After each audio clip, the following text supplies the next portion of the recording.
Welcome to the BizVal podcast. At BizVal, we are passionate about empowering entrepreneurs the world over to understand and unlock the value in their business. We work with advisors and entrepreneurs to demystify the value creation process when building a business. At BizVal, we know how tough it is to grow and run a business, which is exactly why we've made valuations simple to understand, accurate, and affordable.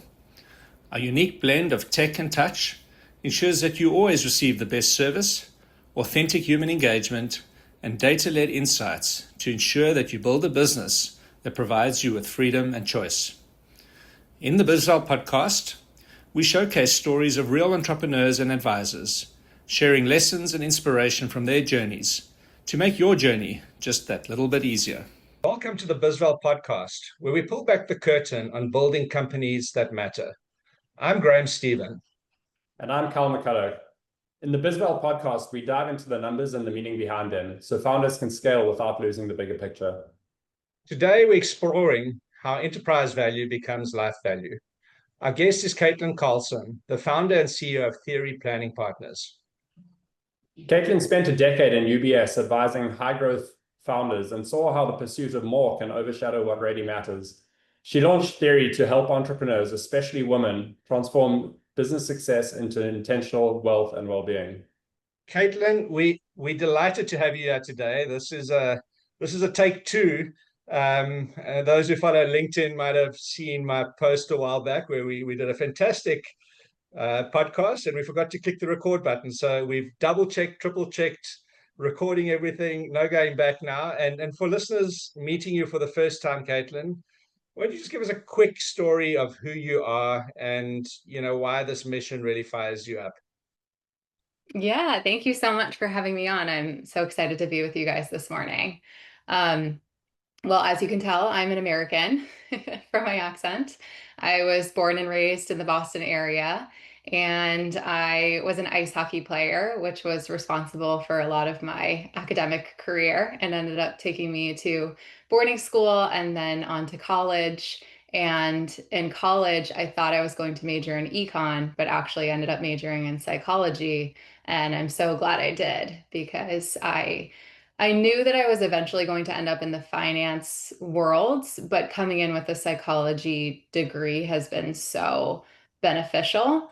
And I initially started in asset management, but very quickly found my way to the wealth management side of the business just because I fell in love with the idea of working with money, but also with people in terms of families and individuals and business owners. I really needed that connection between the two.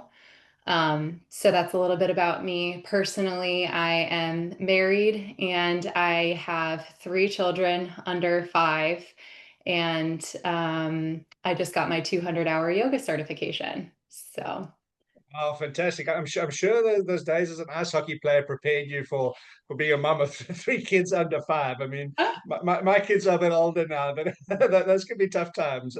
Oh my goodness. Yes, it's a level of digging deep that I haven't revisited in at least a decade. So you're right. I pull on that all the time, the mental strength. Fantastic. Caitlin, that background, I mean, I guess as our listeners can see, there's a lot that we're going to dive into from that. And, I think let's start, we talk about this, you talk about a little bit later about this hungry ghost, but let's dive in and let's kind of explore your story, from those early days as a ice hockey player through to kind of where you're at now. So, Carl, I think kick it off. Yeah, certainly. So, I mean, I'm curious, Kaitlyn, you're on a very traditional private wealth track at UBS. Was there a particular moment or a point in time where you decided, okay, it's time to break out and start Theory Planning Partners? Yeah, I love this question because I think it was a bunch of little moments that added up over time. When I first came into the industry, I was honestly a little shocked at the way that it ran. It was far more transactional than I had envisioned. I thought from the get-go that financial planning was holistic. But really, like financial planning softwares are only about 20 years old. And so when I first came into the industry, my responsibility was teaching financial advisors how to take a holistic approach. And I worked with a lot of mostly men who were in their 50s and 60s and were former brokers. So they were used to selling stocks and not really looking at things from that holistic lens. Again, it was very transactional. And so my job was to come in and conduct financial plans for their clients, but also teach them how to integrate financial planning into their practices. So it was a cool and very well suited role for me, just based on the way that my brain works and also my heart as well, really just wanting to guide these families to have the best lives possible. So that was from the get-go. As I shared with you guys on take one, unfortunately, I also had to deal with a lot of sexual harassment while I was in private wealth, and it was fortunate and unfortunate. It was unfortunate in the sense that it forced a highly capable employee out of the corporate world. So what a loss for the corporate world, right? And I can only think of all the other women who had so much to give corporate America, but went through a similar experience and decided that it just wasn't worth it. So that was a big piece and a big motivator for me to get the strategy and service and support that I was giving $100 million families, get that into the hands of women. And so that's a huge driver of the mission of theory. But yeah, I would say like overall, I just felt like wealth management was missing this holistic lens, both from the financial planning standpoint, also from the emotional standpoint. You know, we are human beings and we make decisions from emotion and then we justify with logic. And it felt like in the wealth management world, people were almost too afraid to go to the emotional side of things, but that is the thing, right? And so for me, it felt like an act of bravery to, I spent 4 years at UBS, and then the team that I was on actually ended up leaving and going independent. And that was such a blessing for me because I felt like after my experiences, I had to get out of UBS. And so I left with that independent team, stayed there for a cup of coffee. That also wasn't a great fit. They had their own toxic issues. And then I co-founded an RIA with a former colleague of mine. And that just worked out really well, where we did it for a year. I got training wheels on how to run my own business. And he actually realized he did not want to run a business. And he went back to Merrill Lynch. He really liked stock picking. But for me, I fell in love with the business ownership. So it felt like here's this golden opportunity to bring this mission to the world. And I felt like having that 1 year of running an RIA with somebody else gave me the confidence to go out and start theory on my own. And I just had this calling to help female entrepreneurs. But I was like, I have to do it differently because when I looked at where the industry fell down, it was the compensation model. So I had to scrap the traditional compensation model and come up with a new one. So I looked at wealth management from like a whiteboard lens of like, what would I want? What would support me if I were an entrepreneur? And so to me, that was a mix of um, providing a flat fee model. So that's what we do. We charge a monthly retainer, which our business owners really appreciate, but also leaning way more into the power of the feminine, right? Like wealth management, it's already got the masculine, but we need to find some balance here. And in my mind, the feminine is having way more conversations about values and big picture and what do we want our life to look like and how do we marry the tactical with the more spiritual emotional. So that was long-winded, but hopefully answered your question. Yeah, I mean, there's just so much in that, Kaitlyn. And firstly, I mean, just appreciate you. I know you speak about this openly, but just being vulnerable about some of the real challenges, I guess, you faced as a woman. Some of those not even challenges, but blatant harassment and what have you. And to come out of that with a lens of, you know, how am I going to change this? I'm not going to sit back and accept that. And it almost helped you find your own voice and your confidence, and that you can talk about it so that other women can also, realize it's not okay for that sort of stuff to go on and happen. So it's just wonderful to have, role models such as yourself that can share that message. And Kyle and I, as kind of like, let's call it middle-aged men, okay, me more middle-aged than Kyle. We can't truly and fully relate. So, I just appreciate you coming on and sharing that story. Maybe you can dive a little bit into, you've touched on that, but you said, wealth is more than money. It's about values, it's about context, it's about having a definition of, what is a meaningful life to you. And I think, in the traditional wealth management world, it is just about that. If you're a billionaire, how do you become a multi-billionaire? And I think that's the model that you found yourself sitting in initially. But how do you define a meaningful life now? That's such a good question. It changes, which is why it's really important to come back to the bigger picture with a level of consistency. I think that when I first started theory, I was so broken emotionally that I just felt like, well, let me take up my little corner of the world and I'll have 40 clients and I'll just worry about my family. And that felt like a safe space to live for a while. One thing that I did do before I started theory is I did allow myself to dream really big. And in my dream, there was aesthetics are really important to me. You guys may or may not be able to tell that right now based on my office with kids' toys.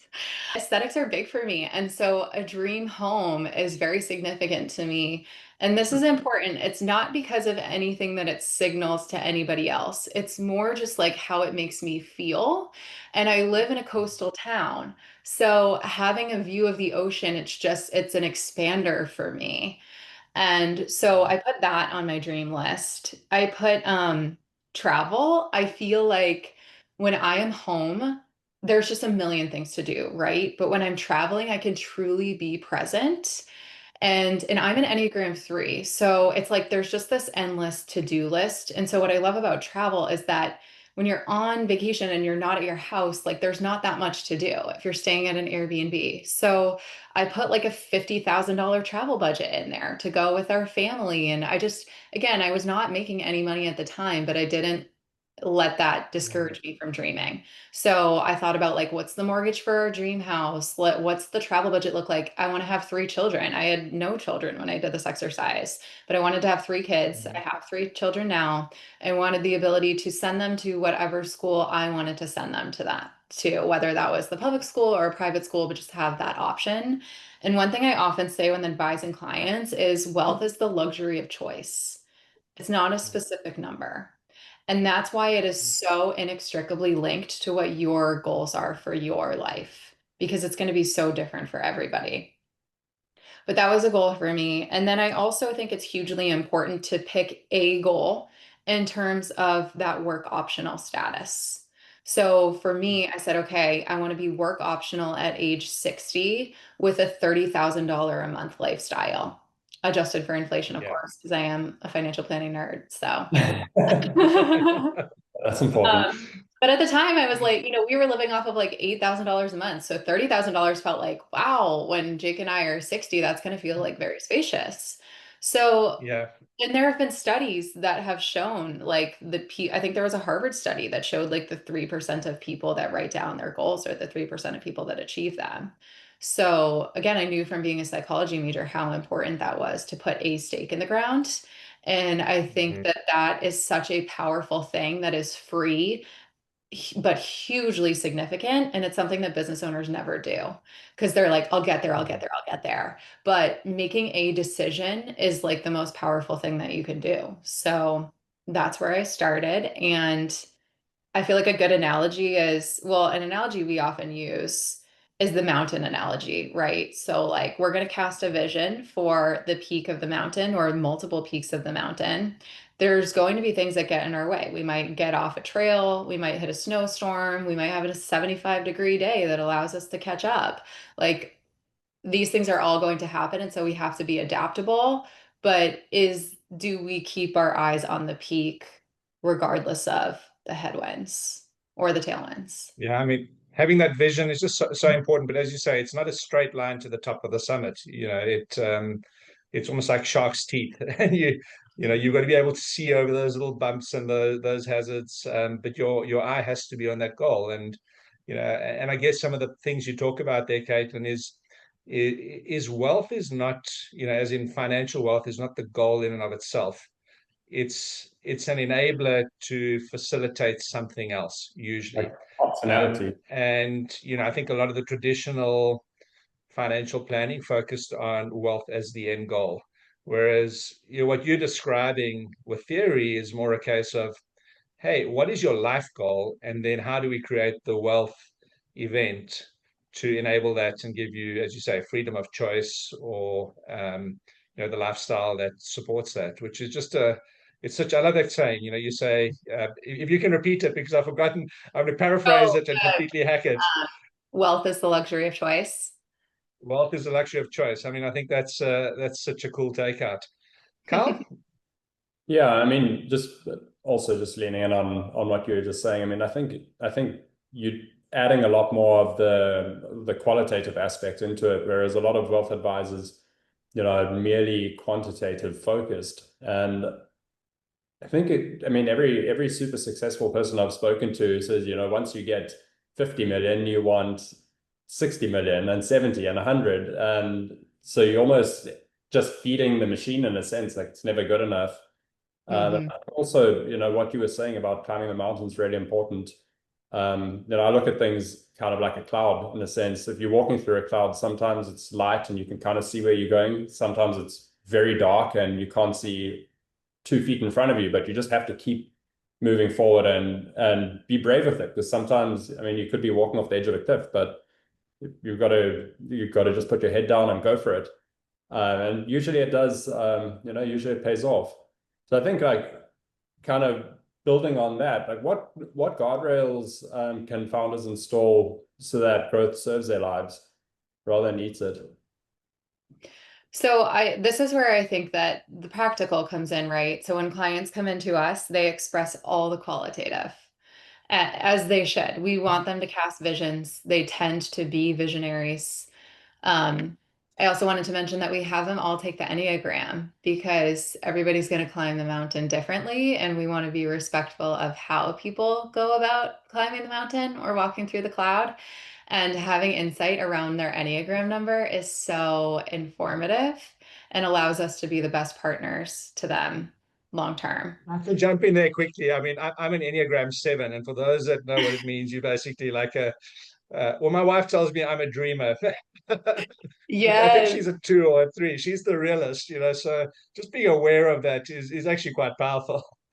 It's hugely powerful because 7, you're the adventure seeker. So we've got to Yeah. keep this fun, right? And we've got to have fun milestones on the horizon and probably a lot of variety. Whereas like a 3 or a 6 or an 8 might be like they can take the path and just go with it. But with a 7, it's like if it's not fun, I'm not doing it. So yeah. Interesting question on that. I mean, with kids, obviously every kid is different. And my sister and I are raised under the same roof, same conditions, but we're very different. She's a lot more like rigid and to the book, whereas I'm a little bit more here, there, and everywhere. At what age does this really start? Like, assuming a kid could understand the test, or what age does this start really shining in people? And is it That's affected heavily by outside events, or is this something that you're kind of born into? It's a great question. So we are coming off the heels of our team retreat, and we had an Enneagram expert do a workshop with us on Saturday. So our knowledge has gotten even deeper after that workshop. They say that you're born as a number and you stay that number throughout your lifetime.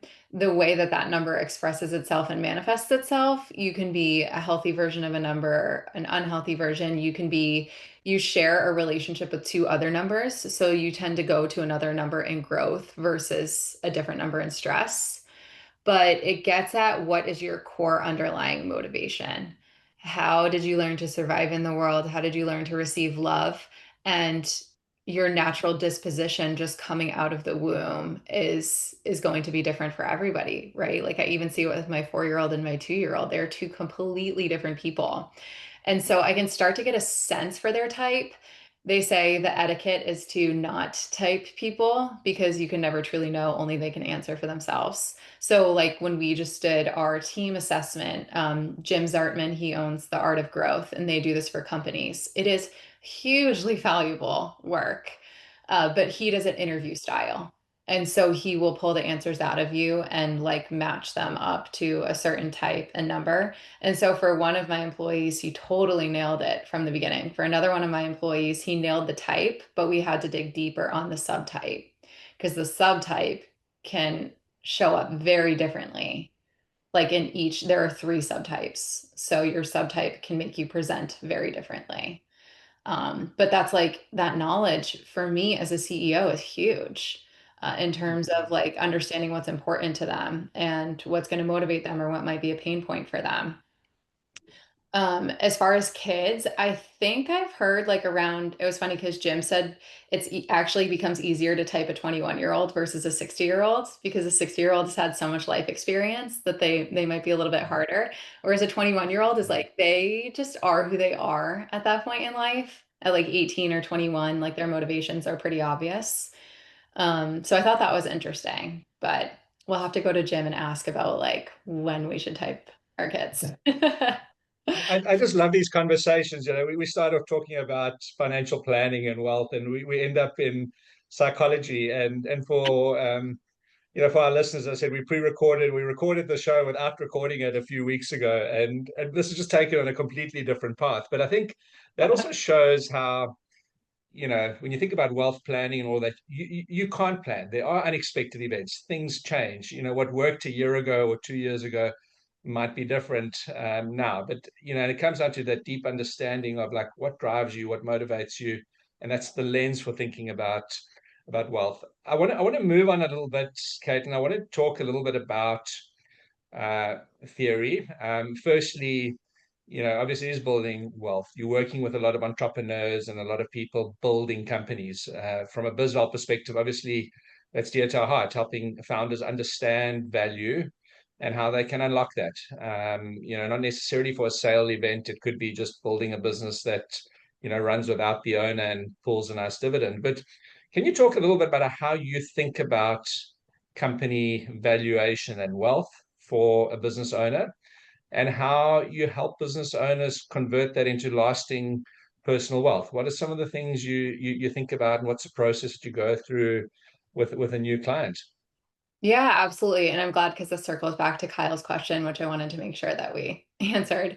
So, when a client comes into us, we have an 8-step onboarding process. And essentially, the first 4 calls are dedicated, if we're sticking with the mountain analogy, the first 4 calls Mm, are dedicated to setting up base camp and understanding like where are we starting from? And mm, this is where the business valuation is hugely important because we need to know where we're starting from to understand where we want to go. And so we build out the net worth statement with the business owner. We go through their cash flow to get an understanding of their lifestyle. Like, what does it take to live their lifestyle? Are they living off of 10,000 or 50,000? We need to know that mm, because that's the lifeblood of their life, just like cash flow is the lifeblood of a business. So we get an understanding of what's the income coming into the household, what's the income leaving the household, and then we go through any of their wealth protection documents that they have in place. A lot of people come in without these documents in place, so there's no shame. Like nobody usually wakes up saying, I can't wait to write my will today or my healthcare proxy. So we really become an accountability partner on those types of things.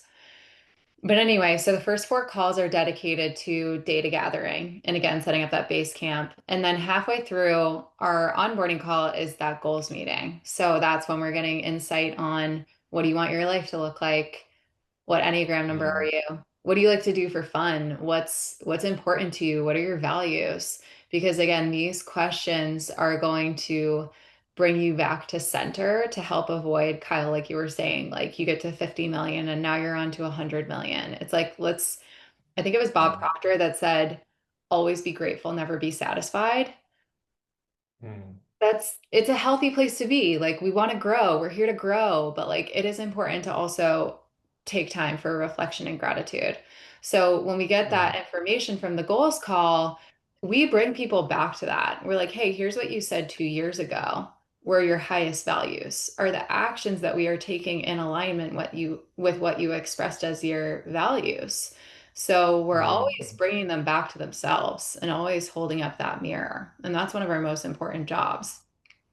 So the goals meeting is where we start defining what the peaks of the mountain are. And then from there on out, it's all on our team to quantify achieving those peaks. And so we are going to provide different strategy and recommendations. Now, for the financial plan, or for, excuse me, the financial freedom date or the work optional date, we typically present this and we give like 9 options because there are 3 levers that you can pull when you are going for this goal. The first one is the work optional age. So, you could be 45, you could be 60. Obviously, the more time you have to achieve this goal, the less you're going to have to save. The second one is lifestyle. So, do you want to live off of $30,000 a month? Do you want to live off of $15,000 a month? This is also going to impact the goal. And then the last one is that savings. So, age, lifestyle, and savings rate. So we're giving people options, which Graham, you're a 7. 7s love options. So you guys are in control. You get to choose the speed that you want to go or how we get up the mountain. So what I was going to say is like to give you guys an example. So we might run a plan for a client, and again, let's do she wants to be work optional at age 60. She wants to spend $30,000 a month. Okay, that looks like a $15 million portfolio. She has 20 years to get there. This, I'm really going off the top of my head, so just don't put any stake in these numbers. But so what that's going to look like is, okay, you have to build a $15 million portfolio. You have 20 years to get there. What that translates into from a savings rate is you have to save roughly $100,000 a year or $8,000 a month. And so we're going to break that down for them. Now, this is where it gets into. So again, we're giving a monthly, an annual, and an overall savings rate. And we say like focus on the portfolio number because that's the long term. This is where the business valuation is so informative because if you need to net $15 million and your business is valued at 20, well, like we're almost already there. So we really need to start focus on optimizing the business to be a best-in-class business to command the highest multiple and figure out, are we selling to a third party? Are we selling to employees? Like, what is the exit strategy here? But again, like that goal is 20 years away for her. So imagine that we have 20 years to make this possible. How easy and spacious does that feel? Versus the traditional setup where it's like someone's coming to us with their hair on fire and they want to sell yesterday. Like we have 20 years to make this goal happen. And so that gets at the balance that we're always trying to achieve. Like we don't want to rob today for tomorrow and we don't want to rob tomorrow for today. So we're trying to make this, I would say the biggest word there is easeful. We're trying to make this an easeful and enjoyable journey for entrepreneurs. And the way that we can do that is give this information to them sooner rather than later. Yeah, and it takes time, right? I mean, it's as you say, like we see too many business owners arrive at 60 and saying, "Hey, I want to sell my business tomorrow," but they haven't done the work before that. And I think, if you start early, you can build that balance. If you're taking a 20-year view, it's a lot easier to do that and to navigate that. I want to move on to the part around sort of female entrepreneurship and at theory, you obviously your core target market is female entrepreneurs, and you're kind of purpose built for women running 7 to 8 figure companies. Yeah, talking about women and mums and all of that sort of thing, what are some of the gaps that you determined to close in the space? Certainly, women are so much faster to dismiss themselves on the financial side of things. They are so quick to say, like, I don't understand this, or like, I'm not good at that. Um, so I think that there is a lot of confidence building on the female side of things. Um, and that is why this element of hand holding was hugely important to me. This element of you do not have to do it alone. We will hold your hand. We even say, like, our team is very regulated around money and financial planning. So you can co-regulate with that, like in terms of nervous system support, like co-regulate with us. Sometimes we call it body doubling. So like if there are things that intimidate you or scare you, there's somebody here who's very like well regulated around money, somebody on our team that you're going to be working with who's there to help you and hold your hand. That's certainly Mm, one aspect of it, the mental side and building confidence. Another thing that I will say is I've been a huge proponent of all of our clients having CFOs or somebody mm, overseeing the financial health of their business because this is broad strokes. Again, it's not everybody, but women tend to be overly generous in terms mm, of compensation and putting others before themselves. And that's hugely societal conditioning as well, right? Like, I don't want to be seen as a taker or I don't want to be seen as being selfish. Like, women are just conditioned that way.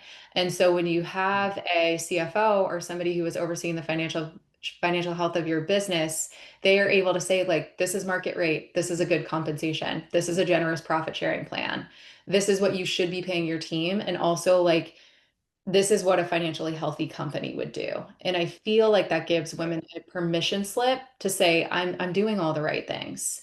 And I have mm, my team read the book Unreasonable Hospitality because we have an unreasonable hospitality culture. But one of the messages that I mm, love from that book is business, team, clients. The business comes mm, first. The financial health of the business comes first because the financial health of the business will ensure the careers of everybody in the business. And then it's your team, right? Like you need to make sure that your team is supported, your team is well resourced so that they can deliver that unreasonable hospitality to the clients. So that is our mm, culture. So I'm always very transparent about, hey, this is where the business is at right now. We have to focus on building cash reserves. And then we can talk about the wellness stipend, for example. So my mm. team is, I'm never in a tug of war with my team. They're very clear on the way that we run the company.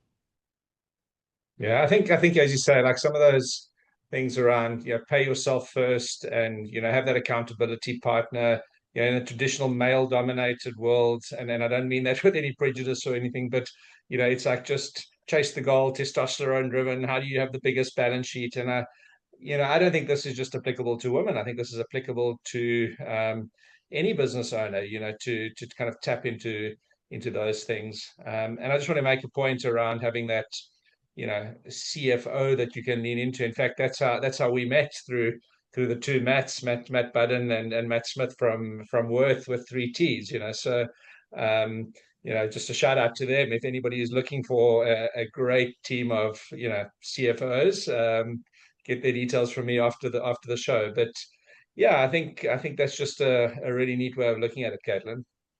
Thanks. Yeah. And one other thing that's been hugely beneficial is Matt, they're so well versed on the journey of a company. And recently we had a call with them where what you want to try to balance is a growth season with a harvest season.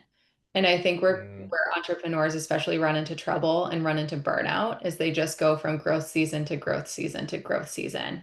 It's like you mm, need to take time to harvest, otherwise you're going to burn out. And I just had this conversation with Matt Budden last week. We were about to mm, go from a growth season to a growth season because one of mm, our advisors is going to be out on maternity leave. And he was like, what if you mm, go from a growth season into a harvest season? You come back into the mm, business, mentor the newer advisor.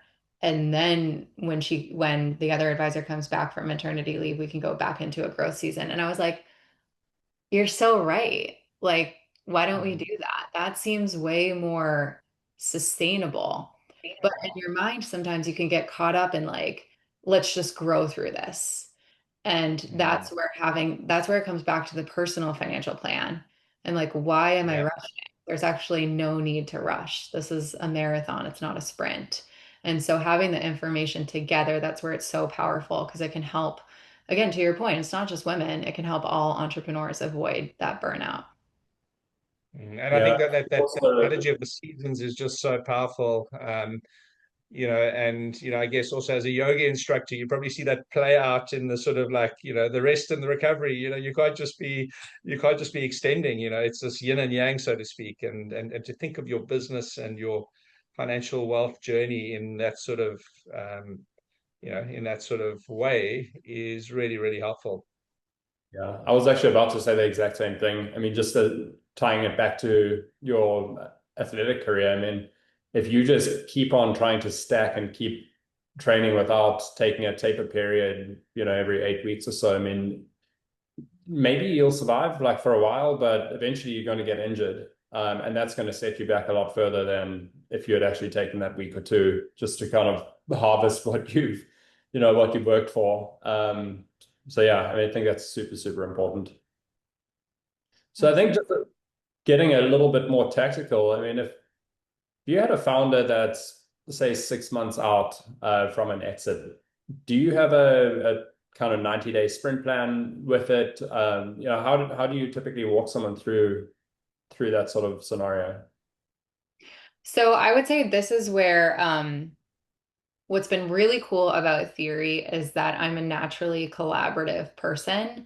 And one of my favorite things to do, I felt like sometimes owners did not get the best results because there was this element of ego and private wealth, right? Where it's like people didn't want to admit if they didn't know anything. And one thing that we do from the get-go is just, I want to say it's more energetically than anything else, but just approach things with this level of humility and like, let's act like we're kindergarteners. Like, let's all come to the table with our best ideas. There's no stupid questions. Like, at the end of the day, like, we're trying to get the best outcome for the founder. And so, we don't know everything. And we need to partner with people like an M&A attorney and a CPA and potentially an investment banker. And I think Theory's approach is just making people feel very comfortable and at home in building out that team. And so the role that we have played is really just kind of quarterbacking that effort for people. And again, it's not to be in control, it's to be a true team player. Like, hey, you guys are busy. This is an element that we can take on right now because the hard work for us really isn't happening at this point. More of the hard work is on the investment banker and the CPA and the M&A attorney to actually get the deal done. So we can come to the table and we can do the scheduling, we can provide the framework. Like, let's have weekly or bi-weekly touch points. I would say communication is the ultimate elixir. And communication was the thing that was missing most when I was in private wealth. If there is this regular cadence, especially in an intense season like that, then it makes it more likely that people are going to avoid things falling through the cracks due to a miscommunication. And actually, Jim, who ran our Enneagram assessment, he had an awesome quote, which is, email is for information, calls are for conversation. So if we have this regular communication cadence, then people are going to be more likely to be communicative and reach out. So I would say, to answer your question tactically, that's the role that we tend to play, is just keep, again, bringing everybody together, taking that more high level approach, making sure that we have the tax strategies in place to execute once like the deal actually goes through. So for us, it's more of that quarterbacking position. And then obviously after the sale is done, then it's more of the logistics on the setting aside the taxes, funding accounts, that kind of stuff. But we are an open architecture firm, so we want clients to work with who they feel most comfortable with. We can provide recommendations in terms of any of those specialists, but we like clients to feel like they're building out the team that they feel most supported by.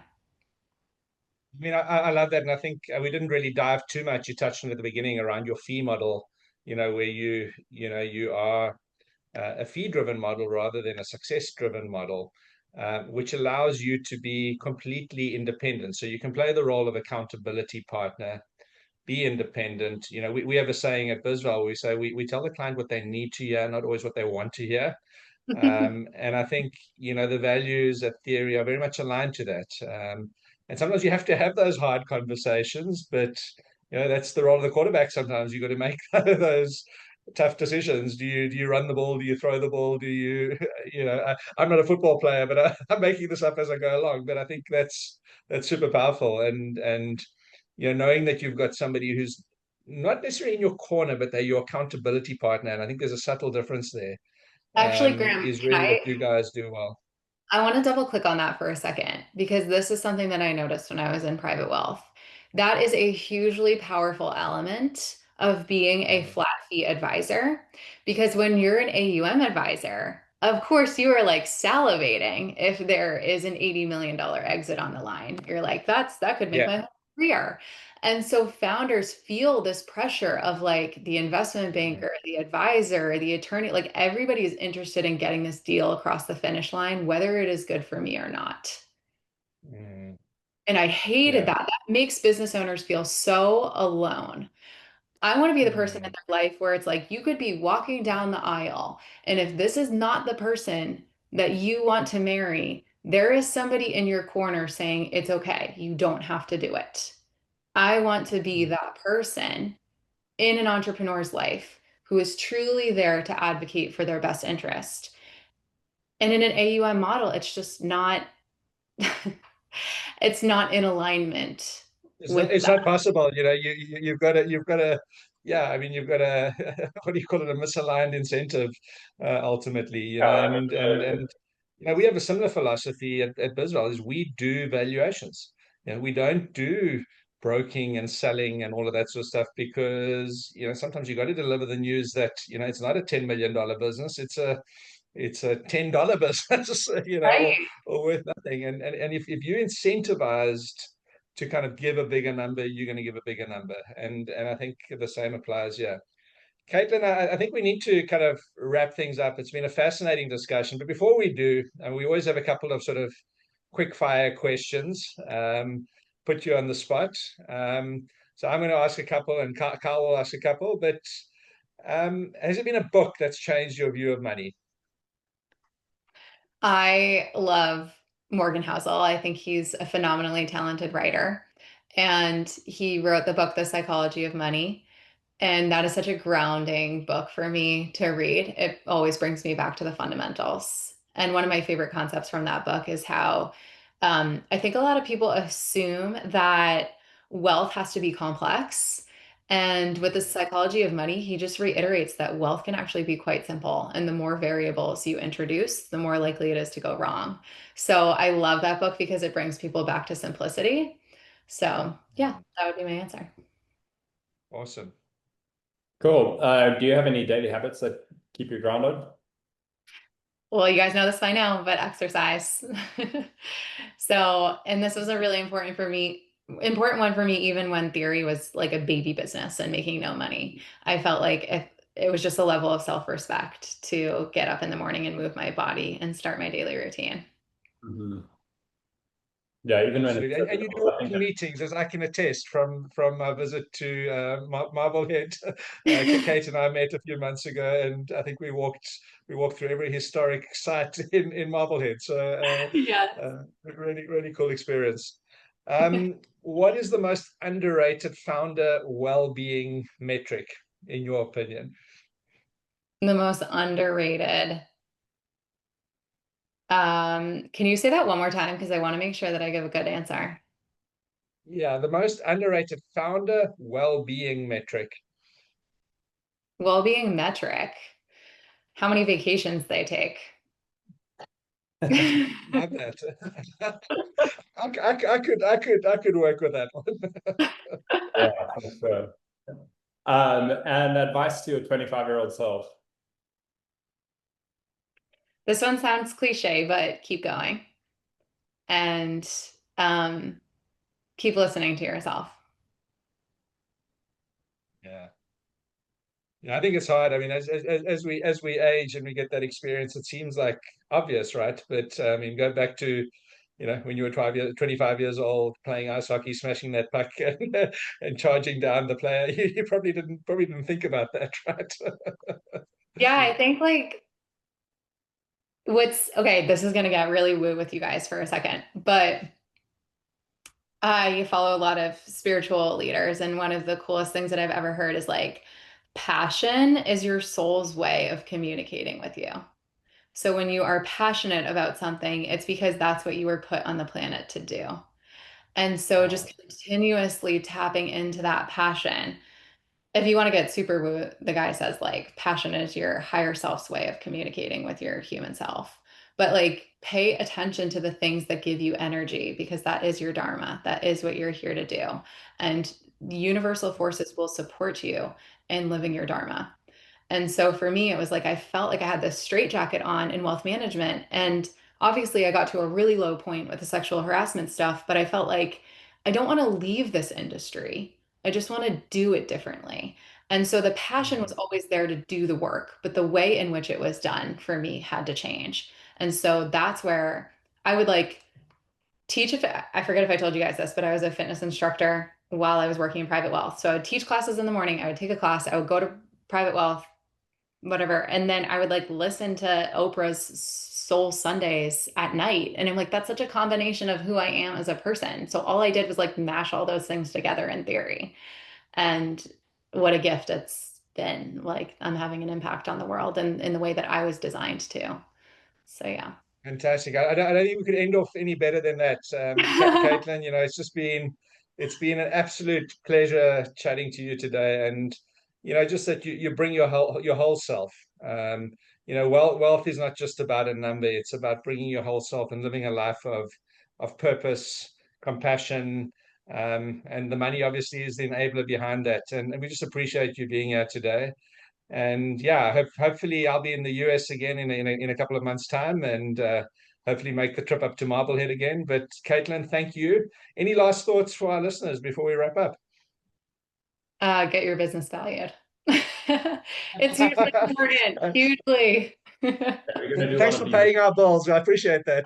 Of course. Listen, to all our listeners, thank you everyone, and we hope to see you all again soon. And yeah, check out the links. We'll have Kaitlyn's contact details there, and any founders, female preferably or otherwise, looking to have somebody in their corner telling them what they need to know and really helping them fulfill their life's purpose. Theory Financial Planning Partners. Kaitlyn, thank you. It's been a pleasure having you. Thank you so much, Graham, and thank you, Kyle. Thank you, Kaitlyn.